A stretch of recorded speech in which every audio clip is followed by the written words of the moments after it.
এক টুপির সোয়াবের দিক দিয়ে ইমামের কাছে আগাইতে পারবা। তুমি পাঞ্জাবি পরো তো 20-30 বছর পরে, এই ছোট্ট বাচ্চাটা তো পাঞ্জাবি পরে 5 বছর বয়স থেকে, পাঞ্জাবির সোয়াবের দিক দিয়েও তো ইমামের কাছে যাইতে পারবা। কি তুমি ইমামের সুখে টেক্কা লাও, ইমাম নিয়ে সমালোচনা করেন? আপনি জানেন একজন ইমাম কে? উনি ওই মুসল্লায় দাঁড়ায় নামাজ পড়ায় যেই মুসল্লায় দ্বারা আমার নবী, আপনার নবী, বিশ্ব নবী সরকারে দো আলম রাহমাতুল্লিল আলামিন ইমামতি করেছে। ওই মুসল্লার লোককে তার সমালোচনা করার অর্থ হইল নবীকে নিয়ে সমালোচনা করার কথা, ঠিক কিনা? একজন ইমাম, তুমি অসুস্থ হইলে তোমার জন্য দোয়া করে, তোমার মা অসুস্থ হইলে ইমাম সাহেব দোয়া করে, তোমার বাবা অসুস্থ হইলে ইমাম সাহেব দোয়া করে, সন্তান অসুস্থ হইলে তোমার ইমাম সাহেব দোয়া করে, তোমার কেউ অসুস্থ হইলে ইমাম সাহেব দোয়া করে, তোমার মার মৃত্যুর পরে ইমাম দোয়া করেছে, বাবার মৃত্যুর পরে ইমাম দোয়া করেছে। কি কথা ঠিক কিনা? কে দোয়া করে বলেন না? কে? তোমার মাথা ব্যথা ইমাম সাহেব ঝাড়াইয়া দেয়, তোমার পেট ব্যথা ইমাম সাহেব পানি পড়াইয়া দেয়, সব কিছু তোমার সন্তানের ইমাম সাহেব আজান দেয়, তোমার সন্তানের নাম রাখে। আর তুমি একটু টের বেটার হইলেই ইমাম রে নিয়ে দোকানে চায়ের স্টলে বসে বসে চা খাওয়ার সমালোচনা করো। তোমার চেয়ে নিকৃষ্টতম মুসল্লি এই জমিনে আর কেউ হতে পারে না। কথা ঠিক কিনা? ইমাম সাহেবের প্রশংসা করবেন, খুশি হবেন আমার আল্লাহ। মুহাম্মাদান আবদুল্লাহি ওয়া রাসূলুহু আরসালাহু আল্লাহু বিল হাক্কি বাশীরাও ওয়া নাযীরা وداعيا إلى الله بإذنه وسراجا منيرا أما بعد فقد قال الله تعالى في كلامه المجيد بسم الله الرحمن الرحيم فكان عاقبتهما أنهما في النار خالدين فيها وذلك جزاء الظالمين يا أيها الذين آمنوا اتقوا الله ولتنظر نفس ما قدمت لغد واتقوا الله إن الله خبير بما يصنعون إن الله خبير بما تعملون ولا تكونوا كالذين نسوا الله فأنساهم أنفسهم أولئك هم الفاسقون صدق الله العظيم اللهم صل على محمد وعلى آل محمد كما صليت على إبراهيم وعلى آل إبراهيم إنك حميد مجيد اللهم صل على روح محمد في الأرواح وعلى جسد محمد في الأجساد وعلى قبر محمد في القبور ذكر حق آمد غذاء روح را ذکر حق آمد غذائے روح را مرحم آمد ای دل مجروح را مرحم آمد ای دل مجروح را خیال ما سوا باشد نمارا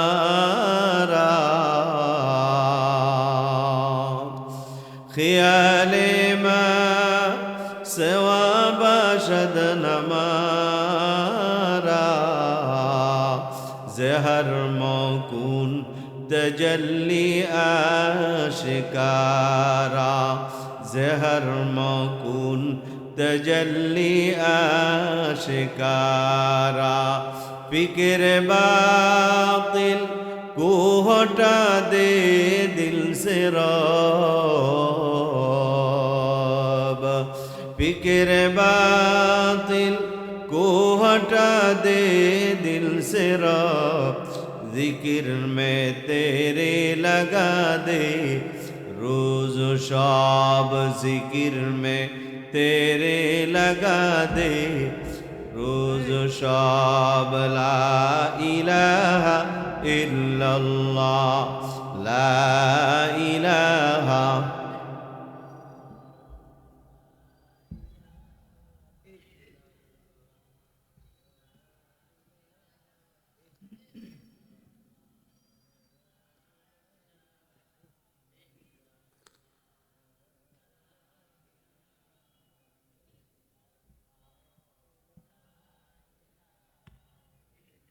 لا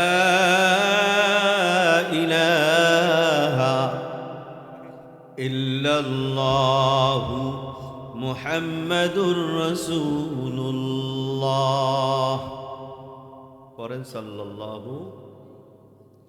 رب اشرح لي صدري ويسر لي أمري واحلل عقدة من لساني يفقه قولي سبحانك لا علم لنا إلا ما علمتنا إنك أنت العليم الحكيم আমি আপনাদের সামনে কোরআনুল কারীমের 28 নম্বর পারা সূরাতুল হাসর থেকে দুইটা আয়াত তেলাওয়াত করেছি।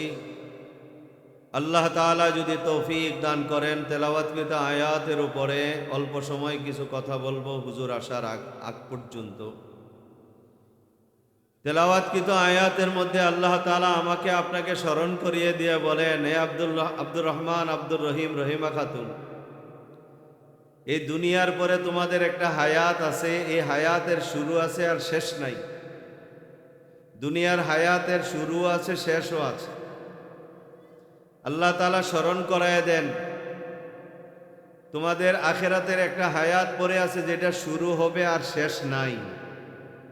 ওই হায়াতের জন্য তোমরা কি কি পাঠাইছো, কি কি জমা করছো, এটা একটু নজর করো, একটু খেয়াল করো।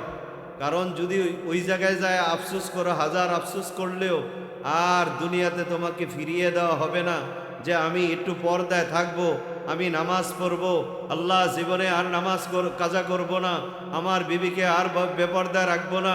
মহিলারা বলবে, আল্লাহ দুনিয়াতে আরেকবার পাঠাও, মাথার ঘুমটা ফালাবো না, বেপর্দায় চলবো না, স্বামীর সঙ্গে বেয়াদবি করব না, জীবনে এক ওয়াক্ত নামাজও আমি কাজা করব না, একবার খালি দুনিয়াতে পাঠাও।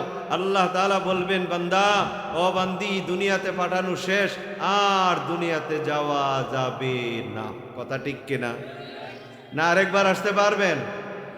আল্লাহ তাআলা এই জন্য আমাকে আপনাকে কোরআনের মাধ্যমে মেসেজ পৌঁছিয়ে দিলেন যে তোমরা আখিরাতের জন্য কি জমা করেছ, ব্যাংকে কি জমা করছো খালি হিসাব করো।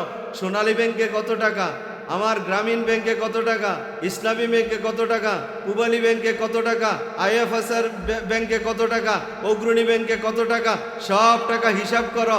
ঘরে কত টাকা আছে, অমুকের কাছে কত টাকা। আল্লাহ বলে আরে খাল্লি বাল্লি, টাকার ফয়সালা তো আসমান থেকে আমি করি, কয় টাকার মালিক হবি, কয় টাকা চলে যাবে।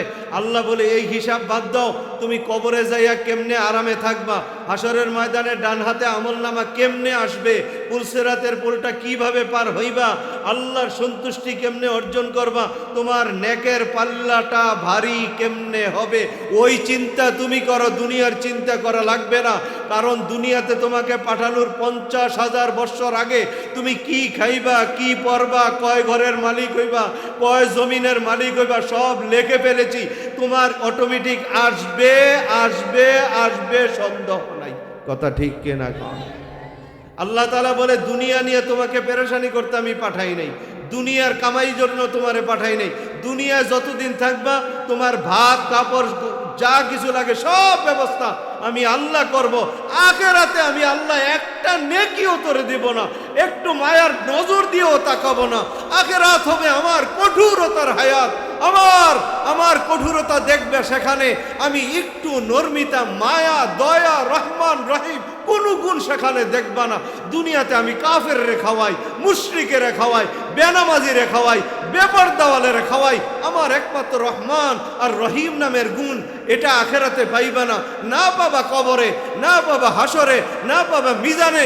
আমি কাহারিয়তের সুরত ধারণ করব, আমার চেয়ে কঠোর তোমার ইন্তেকালের পরে আর কাউকে পাইবা না। আর দুনিয়াতে আমার চেয়ে মায়া, আমার চেয়ে দয়ালু, আমার চেয়ে রহমান আর কেউ নাই, আর কেউ নাই, আর কেউ নাই। বান্দা সারা রাত আমি তোরে পাহারা দিছি, আমার বান্দার নাক দিয়া নিয়ে একটা মশা মাছি ঢুকে, কানের ছিদ্র দিয়া নি মাছি মশা ঢুকে, কামড় দিয়া নি তার ব্রেন নষ্ট করে দেয়, কানের পর্দানি নষ্ট করে দেয়। আমি আল্লাহ সারা রাত ঘুমাই নাই, জুরাই নাই, তুই ঘুমাইছ, নাকের ছিদ্র তো বন্ধ করিস নাই, কানের ছিদ্র বন্ধ করিস নাই। আমি আল্লাহ সারা রাত পাহারাদারি করে করে মাছি মশা লড়াইছি। আমার বান্দা ফজরের নামাজের সময় এটা আমি আল্লাহকে সেজদা দিবে, আমি আল্লাহ তার গাল মুছা মুছা আদর করা দেব। কিন্তু নাফরমান আমার দেওয়া চাউলের ভাত তরকারি খাইয়া, আমার দেওয়া তুলার বালিশে ঘুমাইয়া, ফজরে আমি ডাকলাম আয় আয়, কিন্তু নাফরমান তুই তো আসলি না। ফজরের নামাজ কাজা করেন না লোক আছে না নাই? এগুলি মুসলমান না হিন্দু? এ মুসলমান হয়ে নামাজ কেমনে কাজা করে? হ্যাঁ, অথচ মুসলমানের বাচ্চা হইয়া সমাজে এখন বেনামাজির সংখ্যা বেশি, নামাজের সংখ্যা কম। জোরে কয় না? আল্লাহ তাআলা স্মরণ করায়, ইয়া আইয়ুহাল্লাযীনা আমানুত্তাকুল্লাহ, হে ঈমানদারগণ আল্লাহকে ভয় করো। ওয়ালতানজুর নাফসুম মা কদ্দামাত লিগাদ, আখিরাতের জন্য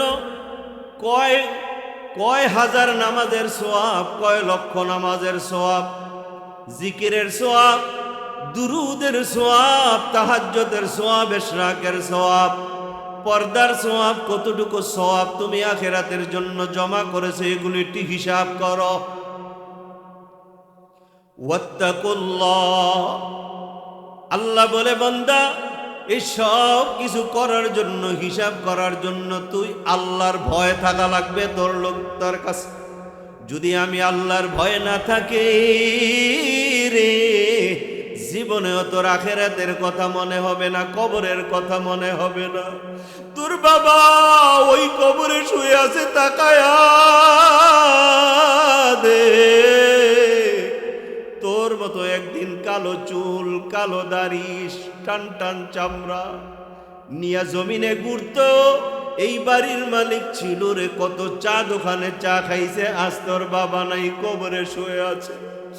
ওই বাবার কবরের দিকে চাইয়া নিজেরই বুঝাইলি না কেন রে? আমিও তো একদিন আমার বাবার মতো, দাদার মতো ওই কবরে এতিমের মতো একা একা শুয়ে যাওয়া লাগবে। ওয়াত্তাকুল্লাহ, আল্লাহ বলে বান্দা আল্লাহকে ভয় কর, আল্লাহকে ভয় কর। কেন ভয় করবা? ও আল্লাহ তোমারে কেন ভয় করব? আল্লাহ বলে এই জন্য, ইন্নাল্লাহা খাবীরুম বিমা তা'মালুন,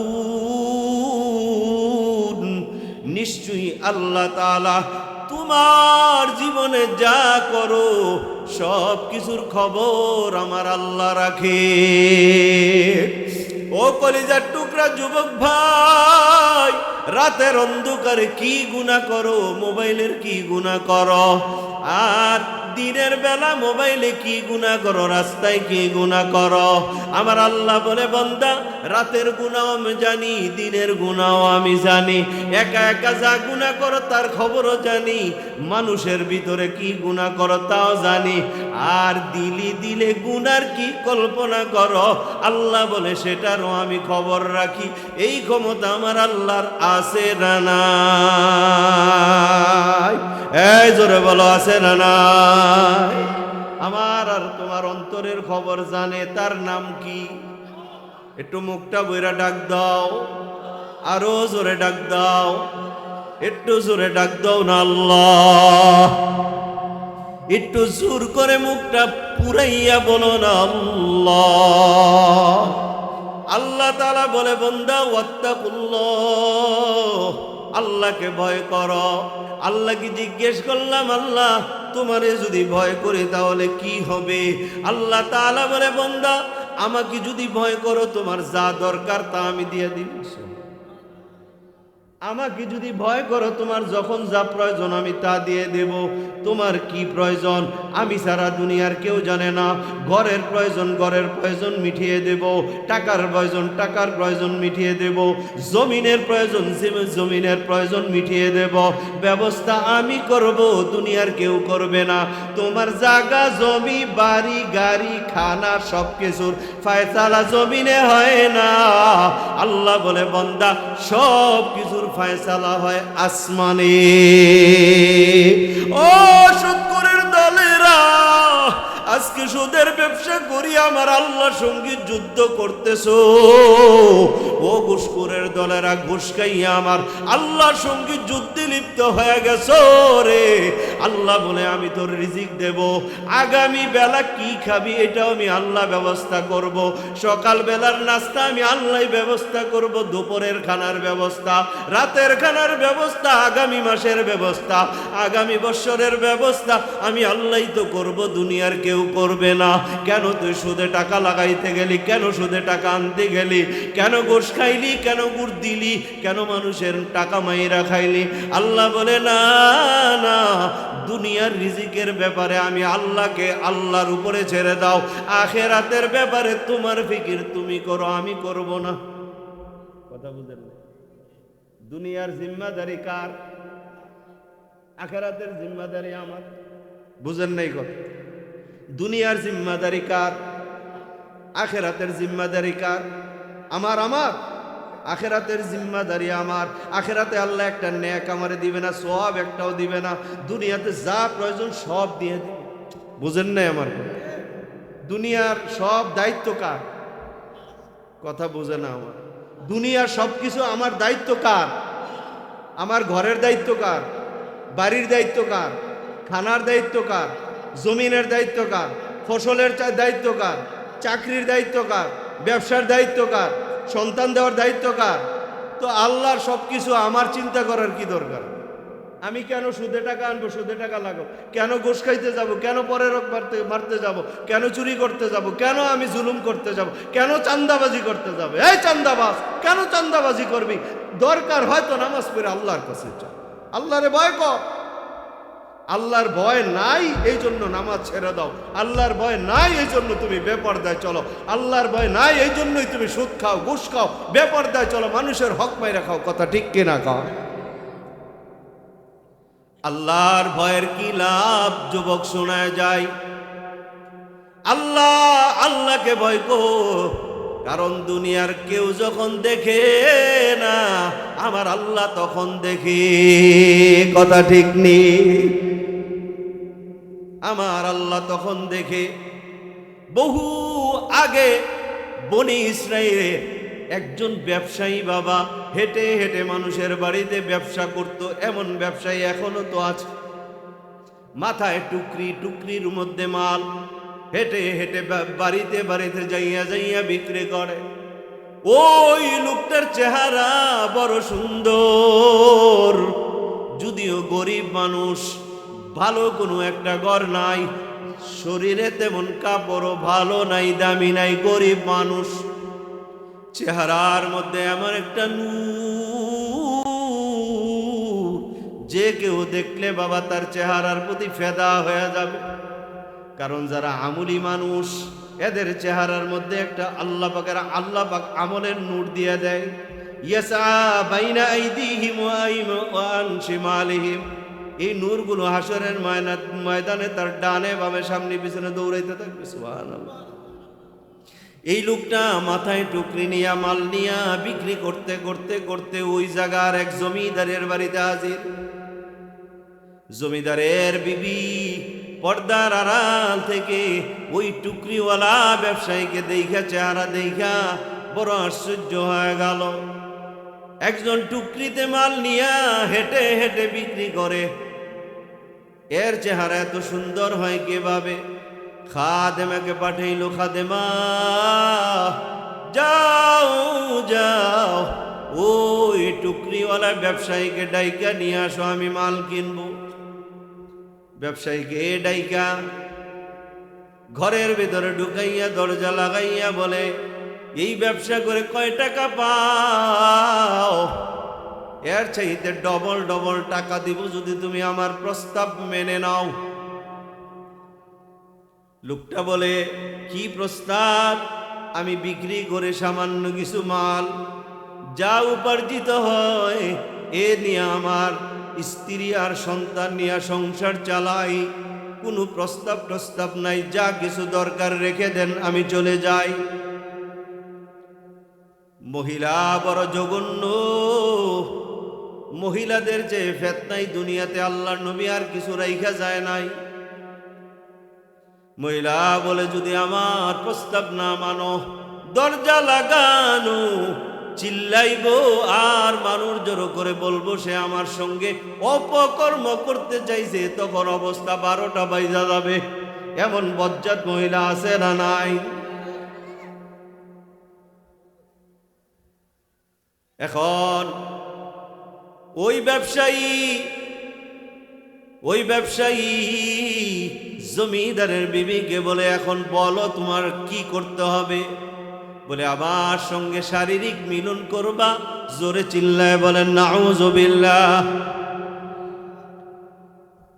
ওই ব্যবসায়ী ওই জমিদারের বিবির দিকে তাকায় দেখে, রে জমিদারের বিবি বড় সুন্দরী, চেহারা বড় সুন্দর। নিজের মনের দিকে চাইয়া বলে, ওয়াত্তাকুল্লাহ, আল্লাহকে তুমি ভয় করো, আল্লাহকে তুমি ভয় করো। কারণ আল্লাহ এমন একজন সত্তা রে, যে আল্লাহ 24 ঘন্টা তোর দিকে আমার দিকে তাকায়া থাকে, যেখানেই থাকো, যেই জায়গায় থাকো, যেইভাবে থাকো, আল্লাহ তোমার দিকে আমার দিকে তাকায়া থাকে। নিজেকে ওয়াজ করতেছে, এ আব্দুল্লাহ, আল্লাহ তোমার দিকে তাকায় আছে, আল্লাহকে ভয় করো। এরপরে মহিলা বলে, কি চিন্তা করলা? ওই লোকটা বলে, আমার একটু 2 রাকাত নামাজ পড়ার সুযোগ দাও। মহিলা বলে, 2 রাকাত নামাজ পড়ার কি দরকার? তোমার সামনে একজন যৌবনে ভরা সুন্দরী মহিলা, তার সঙ্গে শারীরিক মিলন করবা, তোমার আবার কিসের নামাজের প্রয়োজন? ভয় আমার একটু পানি দাও, আমি একটু ফ্রেশ হয়ে নেওয়ার দরকার। কারণ আমি তো বাড়ি বাড়ি হাইটা হাইটা মাল বিক্রি করি, গায়ে বড় ময়লা গামের গন্ধ, একটু দাও না, পানি দাও, আমি ফ্রেশ হয়ে নেই। বলে, ছাদের উপরে গোসলখানা আছে। ওই লোকটা ছাদের উপরে চলে গেল, গোসলখানায় ঢুকে আমার মাওলাকে ডাকে আর বলে, আল্লাহ, আমি তোমারে বড় ভয় করি। আজকে 60 বছর ধরে জীবনে তাহাজ্জুদের নামাজ আমি ছাড়ি নাই। শেষ রাত্রে তোমার জাহান্নামের ভয়ে আমি ঘুমাইও না। ও আল্লাহ, আমি একটা বড় বিপদে পড়ে গেছি, আমারে তুমি বাঁচাও। ও আল্লাহ, তোমার কাছে আমি ভিক্ষা চাই, আমার ঈমান ভিক্ষা চাই, আমার আমল ভিক্ষা চাই। এই কথা বলে গোসলখানার দরজা খোলে। ওই তিনতলা বিল্ডিং এর ছাদের উপর থেকে আমার আল্লাহর নাম নিয়া বাবা লাফ দিয়ে ফেলছে। তিনতলার ছাদ থেকে বাবা যদি দৌড়াইয়া লাফ দেয়, বাঁচার তো কথা না, মরেই যাবে। যেই মাত্র লাভ দিল, আমার আল্লাহ ডাক দিয়া বলে, ও জিবরাইল যাও যাও, আমার বান্দা আমার ভয়ে তিনতলার ছাদ থেকে ঝাঁপ দিয়েছে, তার হাত ধরে জমিনে সহি সালামতে নামায়া দাও। আমি আল্লাহর ভয়ে সে জাত দিতেছে, অন্য কোনো ভয় নাই। সে জানে কেউ দেখবে না, জিনা করলে তার বিবিও কোনোদিন জানবে না, সন্তানাদিরাও জানবে না, এলাকার মানুষও জানবে না, বন্ধু বান্ধবও জানবে না। এরপরেও তিনতলার ছাদ থেকে জাত দিতেছে আমি আল্লাহর ভয়ে। বলেন কার ভয়ে? এখানে আর কারো ভয় আছে? জোরে বলেন আছে? কার ভয়ে? আমি আর আপনি গুনাহ ছাড়বো কার ভয়ে? নামাজ পড়ব কার ভয়ে? জোরে বলেন না কার ভয়ে? আল্লাহর ভয়। ওই আব্দুল্লাহ তিনতলার ছাদ থেকে ৭৬ বছর বয়সী এই বুড়া মিয়া লাফ দিল। আল্লাহ তাআলা ডাক দিয়ে বলে, ও জিবরাইল যাও যাও যাও, আমার আব্দুল্লাহ আমার ভয়ে তিনতলার ছাদ থেকে জাপ দিছে রে, দুনিয়ার কাউকে দেখাবার জন্য না। আমি আল্লাহকে বড় ভয় করে। আব্দুল্লাহর মা তার জন্য দোয়া করেছিল, আমি যেন আব্দুল্লাহর গুনার থেকে বাঁচায় রাখি। যা যা, ও জিবরাইল যাও। ওই লোক ঝাঁপ দিল। জিবরাইল আলাইহিস সালাম আইসা তার হাত ধরিয়া একেবারে জমিনে সহি সালামতে দাঁড় করায় দিছে। ওই বুড়া মিয়া ব্যবসায়ী এখন দৌড়ায়। দৌড়াইতে দৌড়াইতে বাড়ির একটু দূরে থাকতে হঠাৎ স্মরণ হইল, ঘরে চাউল নাই, আটা নাই, কিচ্ছু নাই। সন্তানগুলো বিবি আমার খাবে কি? বিবির হয়তো বুঝাইয়া বলতে পারবো সন্তানেরা কি খাবে। রুমালটা বিছাইয়া জামাটা খুলিয়া জামার মধ্যে কতগুলো বালু নিছে। এরপরে বলে, আল্লাহ আমি তোমার ভয়ে গুনাহ ছাড়ছি, সন্তানগুলোকে বুঝ দেওয়ার জন্য বালুটগুলো নিছি। ও আল্লাহ এতটুকু মিথ্যার জন্য তুমি আমারে মাফ করে দিও। বালুটা বাবা ওই পাকের রুমে রাইখা ঘরে ঢুকলো। বিবি ডাক দিয়া বলে, স্বামী আমার, তোমার ব্যবসায় টুকরি কোথায়, মাল কোথায়? পরে বলবো, কিছু আনছনি? স্বামী বলে, না না ও বিবি আমার, বড় ঘটনা ঘটে গেছে, আল্লাহ আমারে বাঁচাইছে। কয় কি ঘটনা? কয় না না তেমন কিছু না, আমার আল্লাহর দয়া আর এহসান, আমারে আল্লাহ হেফাজত করছে। কত মুসিবতি হয় এমন সময় স্বামী স্ত্রী কথা বলে। পাশের ঘরের একজন মহিলা আইসা বলে, তোমাদের ঘরে রুটি আসেনি? আমার স্বামী আজকে 3 দিন পর্যন্ত অভুক্ত ক্ষুধার্ত, আমার স্বামীর জন্য একটা রুটি দাও। ওই আব্দুল্লাহ ডাক দিয়ে বলে, আমাদের ঘরেও খাবারের মতো কিছু নাই। 1 মাস হইল এই ঘরে আজ পর্যন্ত আমরা এক টুকরা রুটি খাইতে পারি নাই। ও বোন, যদি বিশ্বাস না হয় আমাদের পাকের রুমে যাইয়া দেখো। ওই মহিলা পাকের রুমে যাইয়া দেখলো। পাকের রুমে যাইয়া দেখে বাবা অনেকগুলো রুটি দেখা যায়। ডাক দিয়া বলে, তুমি না বলছো রুটি নাই? 1 মাসের মধ্যে 1 টুকরা রুটিও খাও নাই, পাকের রুমে রুটির অভাব নাই। ওই আব্দুল্লাহ এবং তার বিবি দৌড়াইয়া গেল। যাইয়া দেখে পাকের রুমে কে যেন সদ্য নতুন রুটি বানায় রাইখা গেছে। ওই মহিলাকেও দিল, তারা আইনাও খাইল। বিবি সন্তানদেরকে রুটি খাওয়ায়, নিজেও তৃপ্তি সহকারে খাইলো, আব্দুল্লাহ তৃপ্তি সহকারে খাইলো। তারপরে জিজ্ঞেস করে, স্বামী আমার, এই রুটি আসা এটা কোনো সাধারণ ব্যাপার না, আমার মনে হয় রুটি এটা দুনিয়াবি কোনো রুটি নয়, কে দিয়া গেল, কি ঘটনা আমারে খুলে বলো। এরপরে বলে, স্ত্রী, ও আমার বিবি, এমন এক জমিদারের বাড়িতে গেলাম মাল আনার জন্য। জমিদারের বিবি আমাকে কুপ্রস্তাব দিল, এটা তোমারে বলতে চাই নাই। ওই কুপ্রস্তাবে আমি রাজি হইলাম না, তার প্রস্তাব প্রত্যাখ্যান করলাম একমাত্র আমার আল্লাহর ভয়ে। কারণ আল্লাহ তাআলা বলছে, ইত্তাকুল্লাহ, আল্লাহকে ভয় করো। আল্লাহর ভয়ে আমি ওই কুপ্রস্তাব মানি নাই। 3 তালার ছাদের উপর থেকে আমি লাফ মারলাম। স্ত্রী বলে, আর বুঝি গল্প কওয়ার জায়গা পান না? 3 তালা থেকে পড়লে হয় হাত ভাঙবে, না হয় পাও ভাঙবে।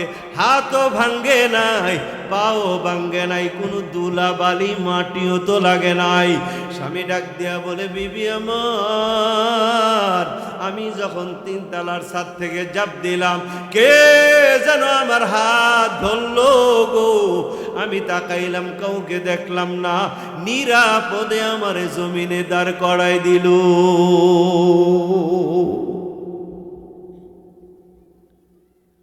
স্ত্রী ডাক দিয়া বলে, স্বামী আমার, আল্লাহ পাকের ওই ভয়ে জিনার মতো মারাত্মক গুনাহ ছেড়ে দেওয়ার কারণে আল্লাহ তাআলা আমাদের জন্য জান্নাত থেকে জান্নাতি খাবারের ব্যবস্থা করেছে। গর তাওয়াক্কুল মি কুনি হর সুবহ শাম, মেরা সানাদ রিজক তু আজলা মাকাম, মেরা সানাদ রিজক তু আজলা মাকাম। এই জন্য ভাইয়া চিন্তা করো, আমি কবরের জন্য কি জোগাড় করলাম, কবরের সামান কি কি আমার আমল নামায় যোগ করলাম, জীবনে কত ওয়াক্ত নামাজ জামাতে পড়লাম, জীবনে কত ওয়াক্ত তাহাজ্জুদের নামাজ পড়লাম, জীবনে কত ওয়াক্ত কতবার আমি ইশরাকের নামাজ পড়লাম, আউয়াবিনের নামাজ পড়লাম, চাষতের নামাজ পড়লাম, আমি মিথ্যা কথা বললাম না সত্য কথা বললাম, আমি মানুষের হক খাইলাম না খাইলাম না। এ ভাই আমার, ওমর রাদিয়াল্লাহু তাআলা আনহু এমন একজন সাহাবী, যে ওমরের ব্যাপারে আল্লাহ তাআলা দুনিয়া থাকতেই জান্নাতের সুসংবাদ দিয়েছেন। ওমর জান্নাতি, ওমর 10 জন সাহাবীর মধ্যে একজন। কি কথা ঠিক না? এই ওমর কে? দ্বিতীয় খলিফা। নাম কি? কথা কয় না। এর লাইগে ভাইরাল বক্তার আগে দিয়ে ওয়াজ করতে নাই, খালি মনটা নিয়ে আরে হাবাটায় কোন সময়। দ্বিতীয় খলিফার নাম কি কোন? সবাই বলেন। উমরে ভালো না খারাপ? হ্যাঁ হ্যাঁ, খালি ভালো। দুনিয়া থাকতে উনি জান্নাতের সুসংবাদ পেয়েছেন, আলহামদুলিল্লাহ।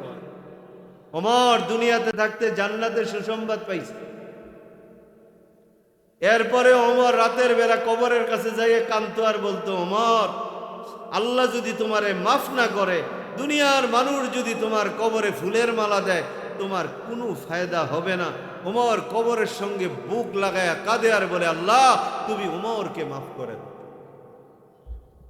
আর আমগো এবাদতের অবস্থা দেখলে, যেই তাফাল্লিঙ্গিরি করি মসজিদে, এর অবস্থা দেখলে মনে হয় জান্নাতের সার্টিফিকেট ফাইয়া লাইছে, মরবো আর জান্নাতে দৌড় দিয়ে যাইব। কি কথা ঠিক কি রে গান? ইমাম সাহেবের ভুল ধরে এবারে দোকানে যায়, এবারে কি বই রাইছে, আমি দি বালা জানি। কথার কথা মনে হয় যে জান্নাতের সার্টিফিকেট পায়। মিয়া একজন ইমাম ছোট্টকালে তাকে মাদ্রাসায় দিয়ে দিয়েছে, ছোটকাল থেকে সে টুপি মাথায় দেয়। তুমি তো টুপি মাথায় দিতেছো 30 বছর পরে। কথা ঠিক কিনা কম? এক টুপির সোয়াবের দিক দিয়ে ইমামের কাছে আগাইতে পারবা। তুমি পাঞ্জাবি পরো তো 20-30 বছর পরে। এই ছোট্ট বাচ্চাটা তো পাঞ্জাবি পরে 5 বছর বয়স থেকে। পাঞ্জাবির সোয়াবের দিক দিয়েও তো ইমামের কাছে যাইতে পারবা। কি তুমি ইমামের সঙ্গে টেক্কা লাও, ইমাম নিয়ে সমালোচনা করেন? আপনি জানেন একজন ইমাম কে? উনি ওই মুসল্লায় দাঁড়ায় নামাজ পড়ায় যেই মুসল্লায় দ্বারা আমার নবী, আপনার নবী, বিশ্ব নবী সরকারে দো আলম রাহমাতুল্লিল আলামিন ইমামতি করেছে। ওই মুসল্লার লোককে তার সমালোচনা করার অর্থ হইল নবীকে নিয়ে সমালোচনা করার কথা, ঠিক কিনা? একজন ইমাম, তুমি অসুস্থ হইলে তোমার জন্য দোয়া করে, তোমার মা অসুস্থ হইলে ইমাম সাহেব দোয়া করে, তোমার বাবা অসুস্থ হইলে ইমাম সাহেব দোয়া করে, সন্তান অসুস্থ হইলে তোমার ইমাম সাহেব দোয়া করে, তোমার কেউ অসুস্থ হইলে ইমাম সাহেব দোয়া করে, তোমার মার মৃত্যুর পরে ইমাম দোয়া করেছে, বাবার মৃত্যুর পরে ইমাম দোয়া করেছে। কি কথা ঠিক কিনা? কে দোয়া করে বলেন না? কে? তোমার মাথা ব্যথা ইমাম সাহেব ঝাড়াইয়া দেয়, তোমার পেট ব্যথা ইমাম সাহেব পানি পড়াইয়া দেয়, সব কিছু তোমার সন্তানের ইমাম সাহেব আজান দেয়, তোমার সন্তানের নাম রাখে। আর তুমি একটু টের বেটের হইলেই ইমাম রে নিয়ে দোকানে চায়ের স্টলে বসে বসে চা খাওয়ার সমালোচনা করো। তোমার চেয়ে নিকৃষ্টতম মুসল্লি এই জমিনে আর কেউ হতে পারে না। কথা ঠিক কিনা? কও। ইমাম সাহেবের প্রশংসা করবেন, খুশি হবেন আমার আল্লাহ। আল্লাহ বড় আশা নিয়ে বলে, তোমরা হইও না ওই সমস্ত লোকদের মতো যারা নিজেদেরকে নিজেরা ভুলে গেছে, আমি আল্লাহকে ভুলে গেছে, এদের মধ্যে হইও না। উলাইকা হুমুল ফাসিকুন, তারা হইল ফাসিক।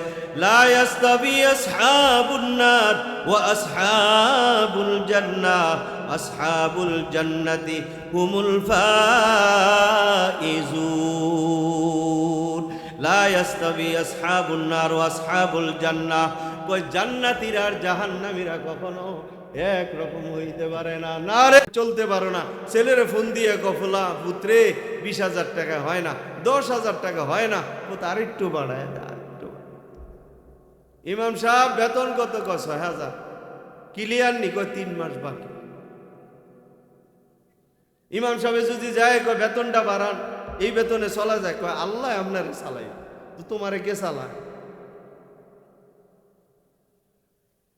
এক সভাপতি মসজিদের ইমাম সাহেবের কয় যে ইমাম সাহেব, আমার ফোলার চাকরি হয়েছে, একটু দোয়া করেন, বেতন টেতন যে আল্লাহ বাড়ায়।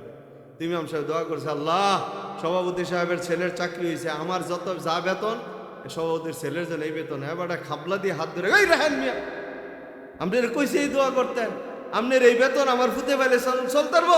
স্টার্টিং এ তার বেতন 60,000, আপনি এটাই না দোয়া করুন 1 লাখ টাকা যাওয়া। তোমার পোলায় 1,60,000 টাকায় চলতে পারবে না, ইমাম সাহেব 6,000 টাকায় কেমনে চলে? 8,000 টাকায় কেমনে চলে? কি কয়দিন আগে দেখলাম মোবাইলে, ওই যে আমগো দেশের এক নায়ক আছে না, শাকিব খান, একটা শোরুম উদ্বোধন করতে গেছে। এই শোরুম উদ্বোধন করে না, তারা 5 কোটি টাকা দিছে। কত? তো একজন আলেম আইলে যদি আমার 20,000 টাকা হাতিয়া দেওয়া লাগবে, এই শুরু হয়েছে, হুজুর এটা ব্যবসায়ী। একটা শোরুম উদ্বোধন করলে 5 কোটি টাকা দেয়, শোরুমের শুরু ইয়ার। আর এই যে হুজুররা কোরআনটা খুইলা খুইলা বলে, এই শোরুমের চেয়ে কি কোরআনটার দাম কম না বেশি? হুজুরগারা হাতিয়া দেওয়ার সময় খালি খাবলা দিয়ে ধরে, এটা নি জায়গা। এই বখিলামি করবেন না দোস্ত। একজন ইমাম আপনার সব কিছু বাদ দিয়ে 5 ওয়াক্ত নামাজের জিম্মাদারি পৃথিবীর সবচেয়ে কঠিন একটা জিম্মাদারি। টাইম টু টাইম ইমাম হাজির থাকা লাগে। কথা ঠিক কিনা কন? 2 মিনিট দেরি হলে সব দাঁড়ায়, ইমাম সাহেব গেল কই? এই কথা ঠিক কিনা? এই জন্য মসজিদের ইমামদের বেতন বাড়াই দিবেন, আপনাদের কামাই আল্লাহ বাড়িয়ে দিবেন। সৌদি আরবে আমি দেখলাম যারা সরকারিভাবে ইমাম, সরকারি ইমামদের সবচেয়ে বেশি বেতন দেয়। সৌদিতে সবচেয়ে বেশি বেতন যার, সেটা হলো সৌদি মক্কা হেরাবের ইমাম আব্দুর রহমান সুদাইসির সবচেয়ে বেশি বেতন। তো জরিপ করে দেখলাম সৌদি আরবটা অনেক ঘুরছি, কোনো গাছে কোনো জায়গায় মাটি নাই, গাছ নাই, পালা নাই, ধান হয় না, গম হয় না, আমগো মতো এই কলা গাছ নাই, এই শশী গাছ নাই, সিম গাছ নাই, লাউ গাছ নাই, কিচ্ছু নাই। কিন্তু ওই জায়গায় কোনো কিছুর অভাব নাই। কলা দেখবেন একবারে ফ্রেশ, একটা দাগও নাই। সিম একেবারে ফ্রেশ, শশা, এই শশা আপনারা চোখেও দেখেন, এত ফ্রেশ শশা। চিন্তা করলাম কি ব্যাপার, দেখলাম যে সৌদি সরকার ওলামাই কেরামদেরকে সর্বোচ্চ সম্মান মর্যাদা দিয়ে রেখেছেন, তাদের ইমামদের বেতন বাড়ায় দিয়ে রাখছেন। আল্লাহ নবীর ওয়াদা, আমার ইমামদেরকে যে সম্মান করবে আল্লাহ তাআলা তাদেরকে সম্মান করবে। তাই আমি বলি ইমামদের বেতন বাড়ায় দাও, এলাকার সব লোকের ব্যবসা চাকরিতে উন্নতি কামাই বাড়াই দিবেন। কে বলেন? আরো জোরে কোন কে? ওলামায়ে কেরামদের সাথে বেয়াদবি করবেন না, ইজ্জত করবেন, সম্মান করবেন, আল্লাহ তাআলা আপনাকে সম্মান দিবে। বলতেছিলাম ভাইয়া, ওই মহিলা স্বামীরে বলে, স্বামী একমাত্র তোমার তাকওয়া আর পরহেজগারির কারণে আল্লাহ তাআলা এই খানার রিজিকের ব্যবস্থা করেছেন। যারা আল্লাহকে ভয় করে আল্লাহ তাআলা তার রিজিকের ব্যবস্থা আসমান থেকে করে দেয়। কোত্থেকে করবে তুমি নিজেও জানবা না, তোমার অজানা জায়গা থেকে আল্লাহ রিজিকের ব্যবস্থা করে।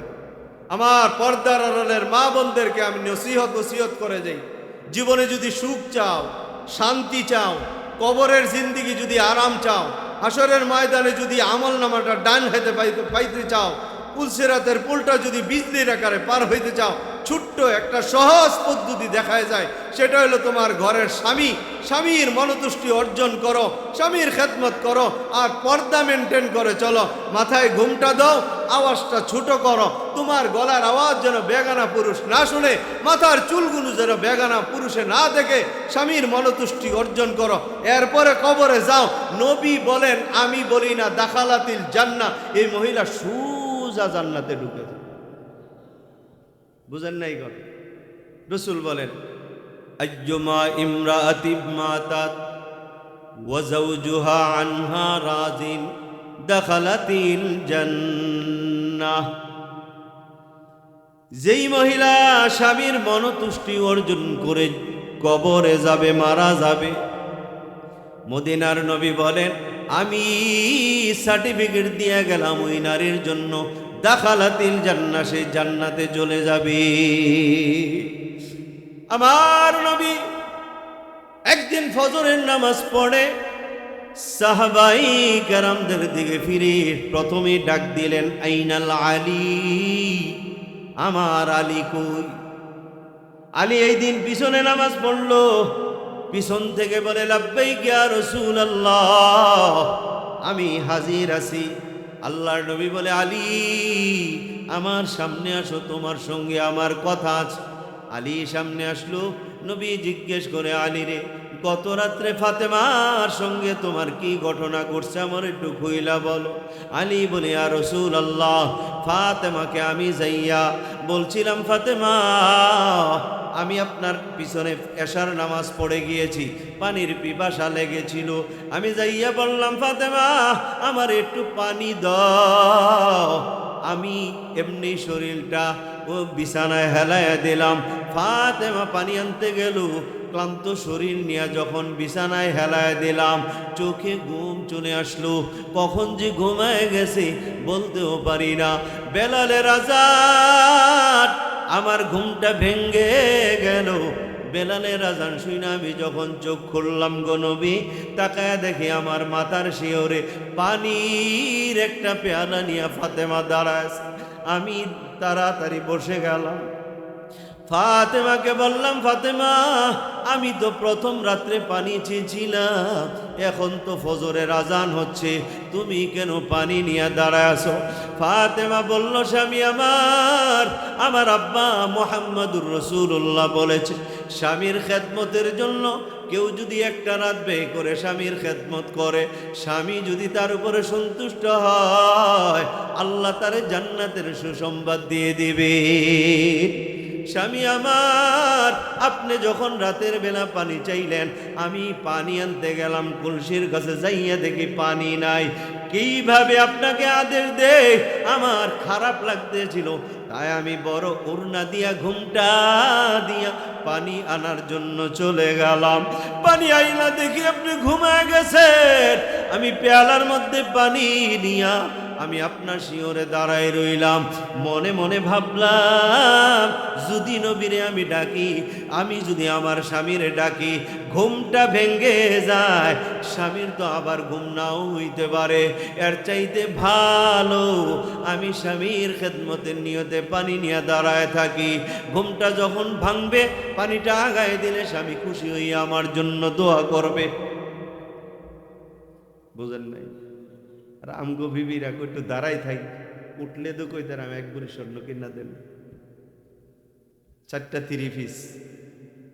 কি ফাতেমা বলে একটু দাঁড়ায় থাকি। স্বামীর যদি ঘুম ভেঙে যায়, আমাকে যদি জিজ্ঞেস করে, আমি বলবো আপনার খেদমতের জন্য দাঁড়িয়ে আছি। স্বামী আমার দাঁড়াই রইলাম, রাত 12টা বাজে, 1টা বাজে, আপনার ঘুম ভাঙ্গে না। প্রচন্ড ক্ষুধা, ক্ষুধার তাড়নায় দাঁড়াইয়াও থাকতে পারি না, আবার বসি না, বসলে ঘুম চলে আসবে। এইভাবে সারা রাত দাঁড়াই রইলাম। আলী বলে, ইয়া রাসূলুল্লাহ, আমি হাত ধরে দেখি ফাতেমার হাতটা ঠান্ডা শীতল হয়ে গেছে। মনে মনে আল্লাহর কাছে দোয়া করলাম, আল্লাহ, আমার ফাতেমা এত কষ্ট করলো, এই কষ্টের বিনিময়ে আমার ফাতেমাকে তুমি জান্নাতে মহিলাদের সরদারিনী বানায় দাও। নবী আমার ডাক দিয়া বলে, আলী, স্বামীর দোয়া স্ত্রীর জন্য এত দ্রুত কবুল হয়, আগে আমি অনুভব করি নাই। এ আলী, সালাম ফিরাইলাম, জিবরাইলকে দেখি আমার কাছে হাজির। সুবহানাল্লাহ। জিবরাইল বলে, ইয়া রাসূলুল্লাহ, ফাতেমারে সুসংবাদ জানায়া দেন, স্বামীর দোয়ার কারণে ফাতেমাকে আল্লাহ তাআলা জান্নাতের মহিলাদের সরদারিনী বানাই দিছে। আমার পর্দার আড়ালের মা বোনদেরকে শোনায় যাই, মা, ও মা, পর্দায় থাকো, পর্দায় থাকো। আসলে সাইরা দিবেন, দরজা আসলে কি মাইক দিয়া করতে দেন দেন দেন, ওয়াজ বন্ধ করে তাকবীর দাও, এটা জায়েজ আছে।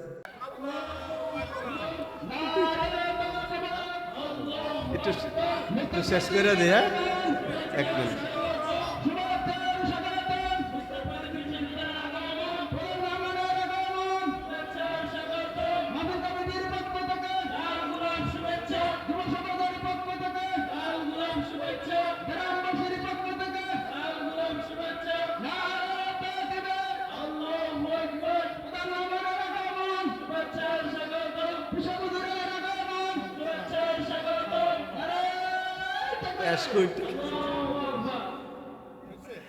ও শেষ কথাটা আমি শেষ করে দিই, হুজুর চলে আসছেন। এই কথাটা আমি আপনাদেরকে বোঝানোর জন্যই কোরআনের আয়াতটা, দীর্ঘ আয়াত পড়া। আল্লাহ বলেন, লা ইয়াস্তাবি আসহাবুন নারি ওয়া আসহাবুল জান্নাহ, জান্নাতীরা আর জাহান্নামীরা কখনো এক বরাবর হবে না। আসহাবুল জান্নাতি হুমুল ফাইজুন, জান্নাতীরা তো সফল কাম, কিন্তু দেখা যায় এই সমাজে এখন জান্নাতি আর জাহান্নামী সব এক। এ নামাজও পড়ে সুদও খায়। কি কথা রে? মোশতাক ফয়েজি সাহেবের ওয়াজ হইন না যাই, আবার বিড়িটা ইচ্ছা মতো টান মারে। তো তুই কি লেগে ওয়াজ শুনলি বেটা? তুই ওয়াজ শুনছ, তুই জান্নাতি, যেটা বিড়ি খায় নামাজ পড়ে এটা জাহান্নামী। কথা ঠিক কিনা কন?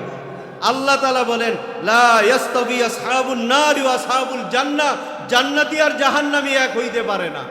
কি কথা ঠিক কিনা কন? হ্যাঁ, আল্লাহ তাআলা বলে কিভাবে এক হবে? আসহাবুল জান্নাতি হুমুল ফাইজুন, জান্নাতীরা তো সফল কাম, এরা অসফল না, এরা সফল, এরা জান্নাতে যাবে। কবরে যাওয়ার পরে এদের চিন্তা নাই, চিন্তা নাই, কবরে আরামে থাকবে। কবর থেকে হাসরের ময়দানে উঠবে, ওইখানে ডান হাতে আমলনামা পাবে। এরপরে তাদের মিজানের পাল্লা যাবে, নেকের পাল্লা ভারী হবে, পুলসেরাতের পুলের গোড়ায় যাবে, বিজলির আকারে পার হয়ে যাবে। এরপরে হাসতে হাসতে তুহবারুন, আনন্দে আনন্দে জান্নাতে ঢুকবে। আল্লাহ বলে, তুই তো সফলতা লাভ করছ, তুই আবার কেন গুনাহগারদের সঙ্গে, তুই সুদ খাস না, সুদখারের সঙ্গে চলস কেন বেটা? ওয়াজও শুনবি, আবার গুনার কাজও করবি, নামাজও পড়বি, গুনাও করবি। আল্লাহ বলে জান্নাতি আর জাহান্নামী কখনো বরাবর হতে পারে না। তাই চলন আজ নাগাইশ দরবারের পিসা হুজুরকে সামনে রেখে এই ওয়াদা করি, আমরা যারা নামাজি বেনামাজিদের সঙ্গে চলবো না, বলেন ইনশাআল্লাহ। আমরা যারা সুদখুর, আমরা যারা হালালখুর, আমরা সুদখুরের সঙ্গে চলবো না, বলেন ইনশাআল্লাহ। আল্লাহ তাআলা আমাদের নেককারদেরকে নেককারদের সাথে চলার তৌফিক দান করুক, বদকারদের সঙ্গে আমাদেরকে আল্লাহ তাআলা চলার থেকে বিরত থাকার তৌফিক দান করুক। জোরে বলেন আমিন। দেখা যাবে সামনে নির্বাচনে টুপিওয়ালার পক্ষে ভোট যায় না, টুপি সারাওয়ালার পক্ষে ভোট যায়। তুমি একজন নামাজি, তুমি একজন হাজি, তুমি একজন গাজী, তোমার মাথায় টুপি, তোমার তুতায় টুপি, তোমার বাবা নামাজি, তোমার মা নামাজি, সারা জীবন নামাজ পড়ে গেল, তুমিও নামাজ পড়ো। ভোটের সময় একজন সুদখোর চাঁদাবাজ মানুষের সম্পদ মেরে খায়, তাকে ভোট দিয়া তুমি জাহান্নাম কামাই করেছো, কথা ঠিক কিনা বলো? আল্লাহ তাআলা আমাদের সবাইকে মানার বুঝার আমল করার তৌফিক দান করুক। ওয়া মা আলাইনা ইল্লাল বালাগ। আসসালামু আলাইকুম।